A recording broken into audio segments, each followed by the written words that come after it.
DNA fingerprinting process का मतलब है कि अगर रेफर कर रही हूँ, अगर आप एक ह्यूमन बीइंग को देखते हैं, ठीक है,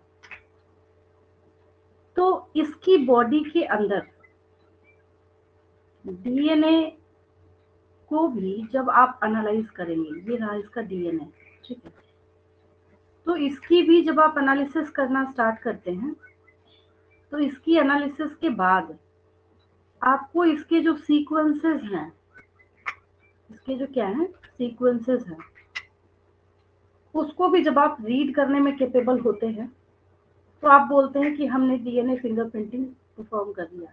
इम्पोर्टेंस क्या है इसकी? इम्पोर्टेंस इसलिए है, ये एक पर्सन जो मैंने रेड कलर से बनाया, इसके जो सीक्वेंसेस हैं और इसके जो सीक्वेंसेस हैं, दोनों में फर्क होता है, हालांकि काफी कम होता है, बट जो भी है वही इनको एक दूसरे से अलग करने का काम करता है। सपोज कीजिए मैंने यहाँ पे ए टी टी जी लिख दिया, मतलब ये इससे डिफर कर रहा है।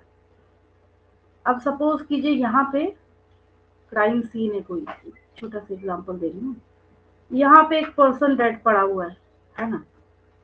अब जब डीएनए फिंगरप्रिंटिंग की जानी है तो क्या पता चल रहा है, अगर यहाँ से एक हेयर सैंपल मिलता है, एक क्या मिलता है, हेयर सैंपल मिलता है, ठीक है, समझाने के लिए बता रही हूँ, तो उसकी जब पूरी प्रॉपर डीएनए फिंगरप्रिंटिंग करी जाती है तो पता चलता है कि वो जो कोड है वो इसके साथ, यानी कि पर्सन ए के साथ मैच करता है, तो कहते हैं ना, कहते हैं कि हाँ भाई यही जो है वो क्या है, क्रिमिनल है ना।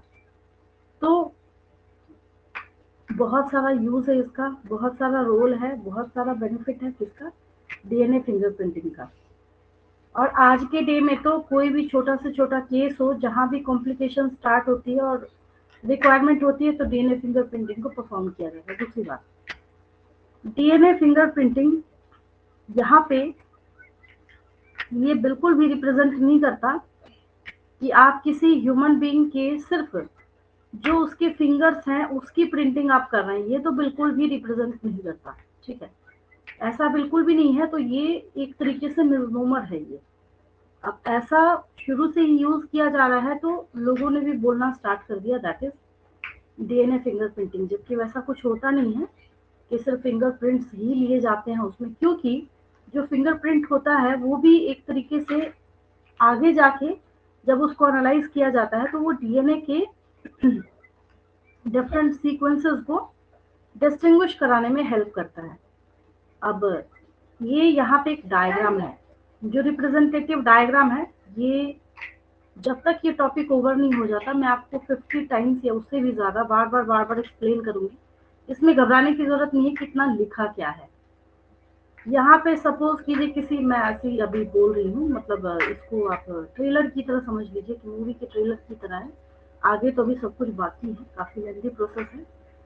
तो ये क्या है, यहाँ पे सपोज कीजिए कोई पर्सन है, उसका ये ब्लड सैंपल है, ठीक है, ब्लड सैंपल है, तो उसमें से आपने क्या किया, बीच की तो बहुत सारी कहानी हिडन है यहाँ पे, बहुत सारे टूल्स एंड टेक्निक्स का इनकॉर्पोरेशन करते हुए, बहुत मेहनत करते हुए आपने इस पर्सन की बॉडी के अंदर से डीएनए को निकाला। डीएनए को निकाला तो ऐसा तो है नहीं कि आपने यहाँ से ये डीएनए आइसोलेट कर दिया, आइसोलेट करके बैठ गए, क्या होगा, उससे कुछ नहीं होगा। फिर क्या किया आपने, यहाँ पे ये डॉटेड लाइन से शो कर रहा है, तो अगर हम समझाने के लिए बोलिए तो जो ये डीएनए का सेगमेंट था उसके आपने टुकड़े कर दिए, पीसेस कर दिए, जिसके लिए एंजाइम रेस्ट्रिक्शन एंजाइम आता है। तभी मैं बार बार रिपीट करती हूँ कि इस टॉपिक को चैप्टर 12 के एंड में देना चाहिए था, बट यहाँ पे दिया है तो ठीक है, कोई बात नहीं, मैं पढ़ा रही हूँ आपको। इससे क्या होगा, चैप्टर 12 चैप्टर 11 की बहुत सारी चीजें हैं वो बीच बीच में आएंगी, तो वहां मुझे थोड़ा आराम हो जाएगा। बट यहाँ पे इसको नहीं ही देना चाहिए था, ये जाता वहां पे चैप्टर 12 के एंड में जाता तो ज्यादा बेटर होता, बट दिया है यहाँ पे तो लोग देख लेते हैं। ये मैं आपको बीच में समझाते भी जाऊंगी, एंजाइम का नाम वगैरह बार बार मैं आपको रिपीट करूंगी तो ऑटोमेटिकली याद हो जाएगा, ठीक है। फिर आपने क्या किया, जब आपने इसके इतने सारे पीसेस कर दिए डीएनए के, तो फिर आपको क्या करना है, ये ऐसे रफ डायग्राम ही है, इसमें कुछ बहुत अच्छा शो नहीं हो रहा है। हम यहाँ पे इलेक्ट्रोफोरेसिस अप्लाई करते हैं। इलेक्ट्रोफोरेसिस को अगर मैं बिल्कुल साधारण भाषा में आपको समझाऊं तो इसका मतलब है कि राधे हल्ला नहीं करो बेटा। इसका मतलब है कि अगर आपके पास यहाँ पे डीएनए के फ्रेगमेंटेड सेगमेंट्स अवेलेबल हैं, ये सबको पता है कि डीएनए जो है ये नेगेटिवली चार्ज होता है। डीएनए कैसा होता है? नेगेटिवली चार्ज होता है। तो डीएनए जो है वो पॉजिटिव की तरफ जाएगा और हिस्टोन जो है वो नेगेटिव की तरफ जाएगा। तो इससे क्या होगा, आप इसको और प्यूरिफिकेशन करते हुए अलग कर सकते हैं। ठीक है, फिर एक सॉदर्न ब्लॉटिंग की टेक्निक, ये सारे पॉइंट्स हैं लिखे हुए आपकी किताब में। जो ये आपको डायग्राम दिख रहा है ना सिंपल सा, इसको उठा के 1 2 3 4 लिख के आइए डिटेल करके, एग्जाम में सवाल ही नहीं उठता कहीं से मार्क्स कट जाए आपका, इम्पॉसिबल है ना। फिर आपने क्या किया, सॉदर्न ब्लॉटिंग, ये कीवर्ड है इसका। फिर रेडियो एक्टिव प्रोब्स जो है वो बनाए जाते हैं। रेडियो एक्टिव प्रोब बनाने का क्या मतलब है, हमें ये डीएनए नहीं दिख रहा, ये जो फ्रेगमेंटेड मैंने बनाया है ना, ये हमें नहीं दिख रहा, माइक्रोस्कोप के अंदर नहीं दिख रहा, तो हम क्या करेंगे, नहीं दिख रहा तो इसका पेयर कराना तो आता है हमें। पेयर का मतलब कॉम्प्लीमेंट्री बनाना। तो ये प्रोब्स हमने बना लिए, ठीक है। और ये जो प्रोब्स हमने बनाए हैं तो स्पेसिफिक डीएनए सीक्वेंसेस को बाइंड करेगा। फिर इसको एक्सेस डीएनए प्रोब जो है उसको वॉश ऑफ किया जाता है, फिर एक एक्सरे फिल्म की तरह यहाँ पे इस तरीके से नजर आता है। फिर इसको क्या किया जाता है, इसी को बोलते हैं हम लोग डीएनए फिंगरप्रिंट। इतना लेंदी प्रोसेस है ये, आपको जो भी नजर आ रहा था एक्चुअली क्या है, ये काफी लेंदी प्रोसेस है जो साधारण भाषा में आपको बोला जा रहा है डीएनए फिंगरप्रिंटिंग। तो अब हम लोग उसको थोड़ा थोड़ा करके डिटेल करना स्टार्ट करते हैं। ये समरी है, ये डायग्राम क्या है एक्चुअल में, समरी है, ऐसा भी बोल सकते हैं। अच्छा है, डायग्राम में कोई दिक्कत नहीं है रफ में समझाने के लिए। बाकी तो हर एक लेवल पे जहाँ जहाँ पे जिस चीज़ की रिक्वायरमेंट होगी वो मैं बताती जा रही हूँ आपको। सबसे पहली चीज़ ये है कि डीएनए फिंगरप्रिंटिंग के लिए अच्छी बात भी बोल सकते हैं, बुरी बात भी बोल सकते हैं। अच्छी बात ये है कि हमें पता है कि जितने भी ह्यूमन बींग्स हैं इस अर्थ पे, जितने भी ह्यूमन बींग्स हैं, है ना, उन सब में परसेंट जो बेस सीक्वेंस है, ठीक है, 99.9% of base sequence of base sequence of base sequence among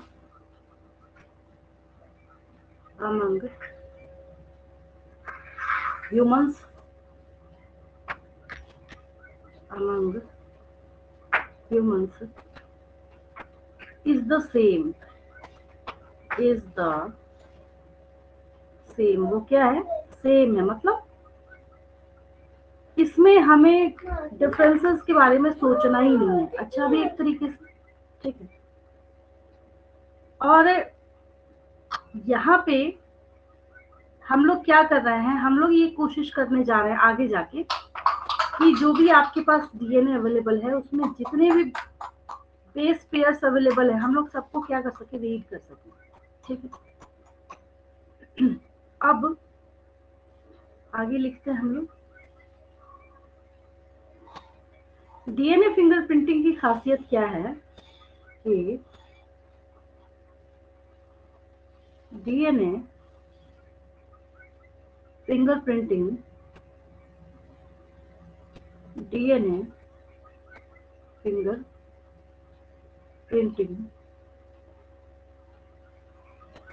DNA fingerprinting involves DNA fingerprinting involves identifying, मतलब पहचान करने वाला, identifying identifying identifying differences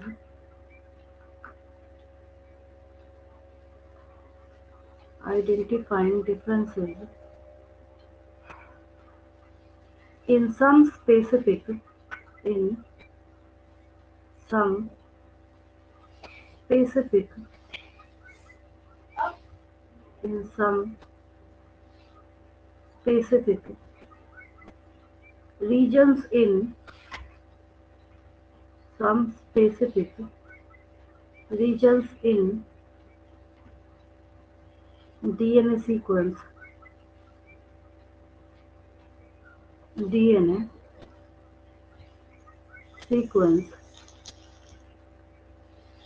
called as called as repetitive DNA called as समझा रही हूँ मैं क्या है ये repetitive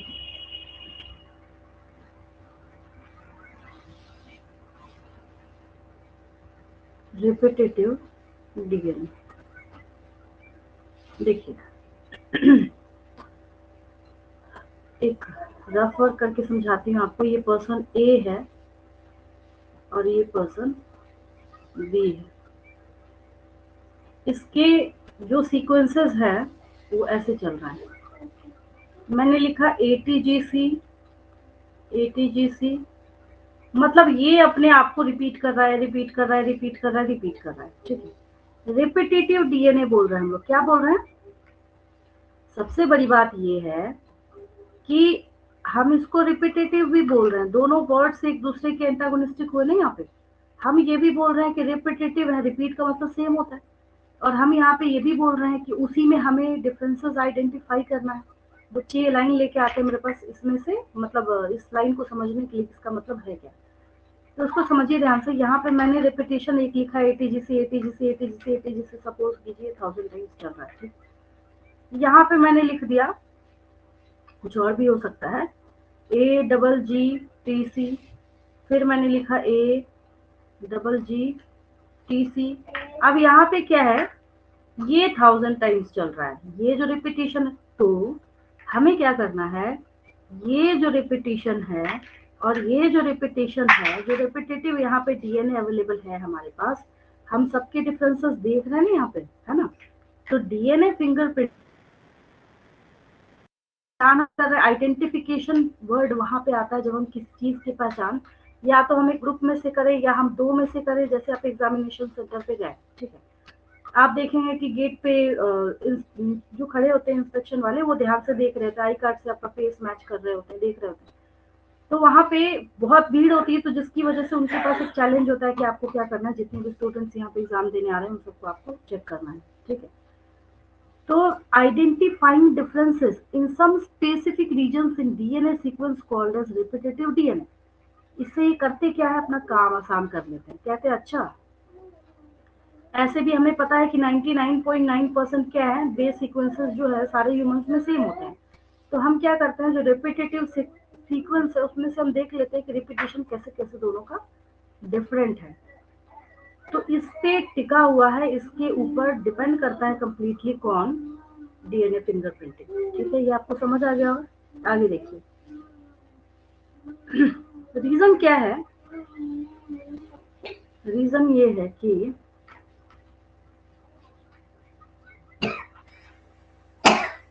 रिपीटेटिव DNA, उसका रीजन ये है because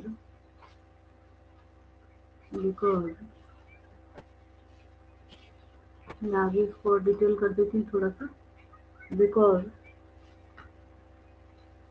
in these sequences in these sequences because in these sequences a a small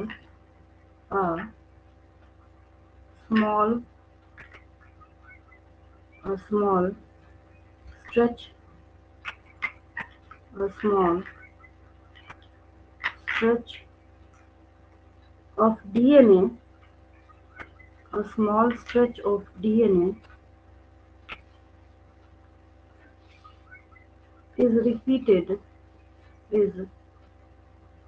repeated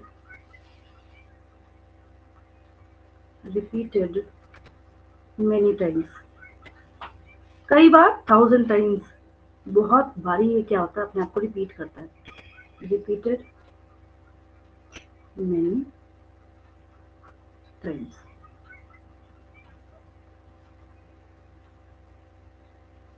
छोटी छोटी बातें हैं जिसको समझ जाने के बाद ये टॉपिक क्या होता है, इजी। इजी तो है ही है, बहुत ज्यादा लेंदी है, बस वही है लिखने में। अब रिपीटेटिव डीएनए भी समझाना है आपको, सैटेलाइट डीएनए भी समझाना है, सारे स्टेप्स भी आपको समझाने हैं, पॉलीमॉर्फिज्म भी लिखना है, वही है ये सारी चीजें आपको क्या करनी पड़ती है, इसमें एक्सप्लेन करना पड़ता है, ठीक है। अब यहाँ पे क्वेश्चन ये राइज होता है कि हमें कैसे पता चले कि क्या रिपीट हो रहा है, क्या बोलने का मतलब है। नेक्स्ट पेज पे मूव कर रही हूँ, उसका स्क्रीनशॉट ले लीजिएगा।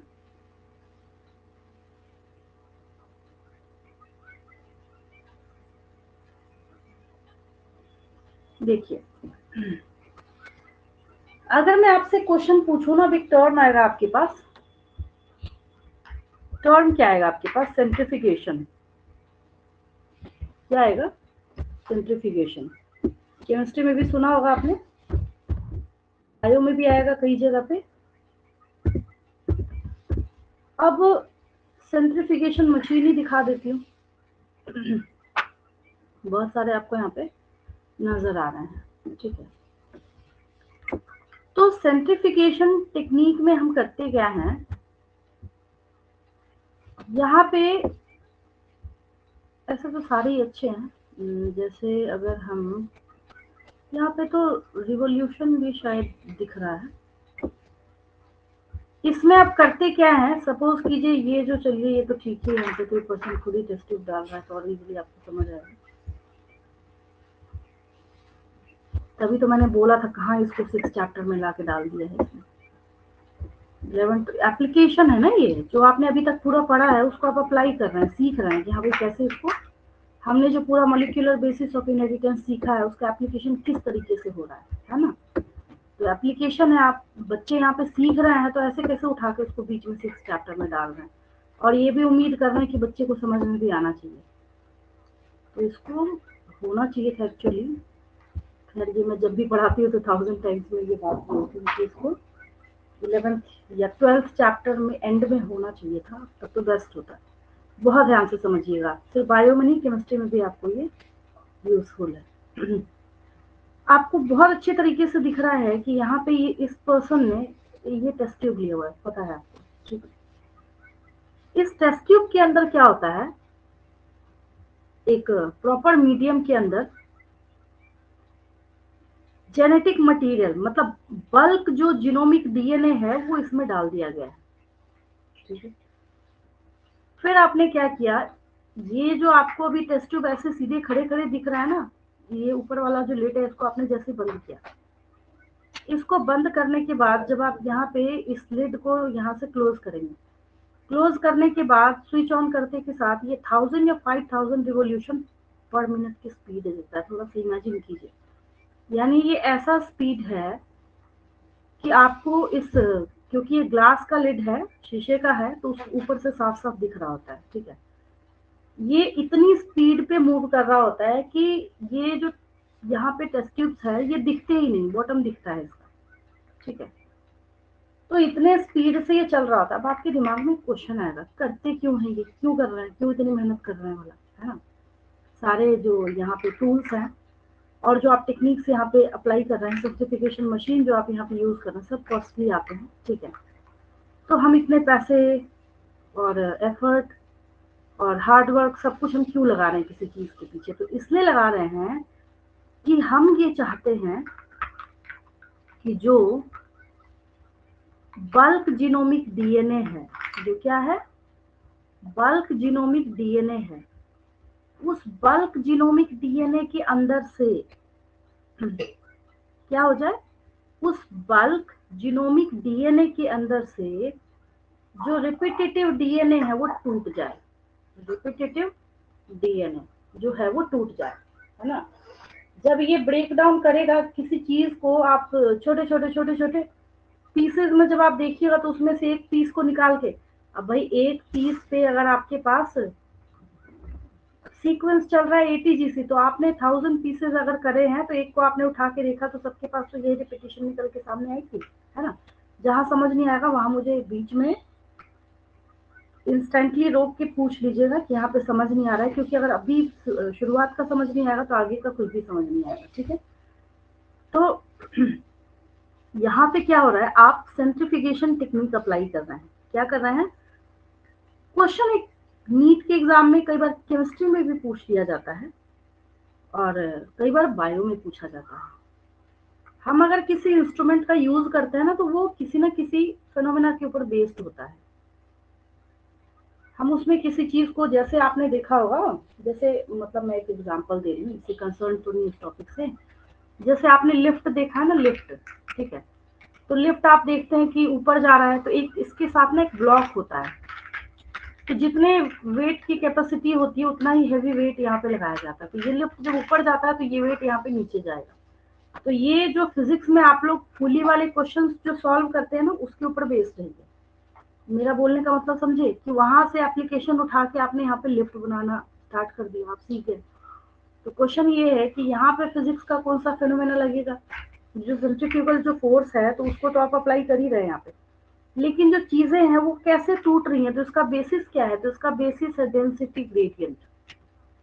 क्या है, मैं लिख देती हूँ अभी, अभी तुरंत में बता रही हूँ। डेंसिटी ग्रेडियंट क्या है, ये डेंसिटी ग्रेडियंट इसके ऊपर बेस्ड है। ये किसके ऊपर बेस्ड है, ये डेंसिटी ग्रेडियंट के ऊपर बेस्ड है। ये इंपॉर्टेंट क्वेश्चन है। मतलब अगर हम, याद है आपने 11th क्लास में सेल चैप्टर में पढ़ा था कि सेंट्रीफिकेशन के बाद पता चलता है कि राइबोसोम्स ऊपर फ्लोट कर रहे होते हैं, फिर उससे जो थोड़े हैवी जो ऑर्गेनल्स है वो वहां पे, न्यूक्लियस सबसे नीचे। क्यों, क्योंकि न्यूक्लियस की जो डेंसिटी है वो सबसे ज्यादा है, राइबोसोम्स हल्के हल्के छोटे हैं तो ये ऊपर आ जाता है। तो ये सेंट्रीफिकेशन हम क्या कर रहे हैं यहाँ पे, डेंसिटी ग्रेडियंट के अकॉर्डिंग चीजों को हम यहाँ पे स्प्लिट करके अलग अलग करने का काम करते हैं, और उसको हम लोग क्या बोलते हैं, सेंट्रीफिकेशन टेक्निक बोलते हैं। क्या बोलते हैं, सर्टिफिकेशन टेक्निक बोलते हैं। समझ तो आपको आ ही गया होगा, तो मैं लिख देती हूँ। चलिए अब क्या है यहाँ पे, हमने क्या किया है, ये जो डिवाइस आपको यहाँ पे दिख रहा है, इसकी मदद से हम बल्क जीनोमिक डीएनए को, जो इसके रिपीटेटिव सेगमेंट्स जो है उसको हम अलग करने जा रहे हैं, है ना। अब यहाँ पे देखिए, ऐसे आप लिख सकते हैं यहाँ पे कि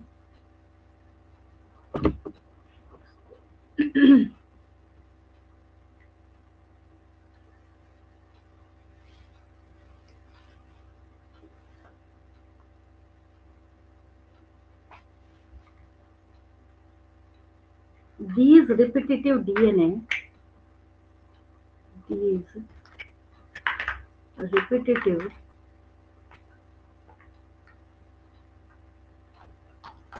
these repetitive DNA these repetitive DNA are are separated separated from from bulk bulk genomic DNA, bulk genomic DNA as different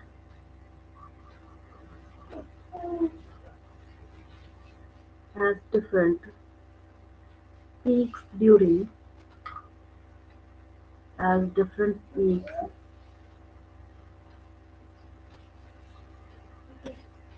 during density gradient during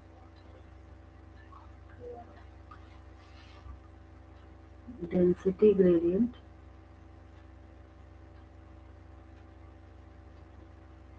इसका यूज कर रहे हैं हम लोग, डेंसिटी gradient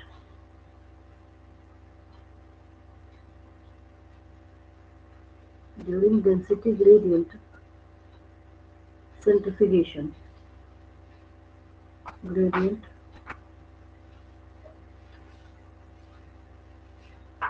centrifugation.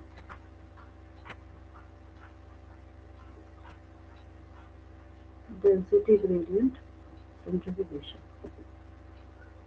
सेंट्रिफिकेशन से हम क्या कर रहे हैं, इनको अलग कर रहे हैं। ठीक, अब होता क्या है, जो बल्क डीएनए है आपके पास, तो उसमें जो स्मॉल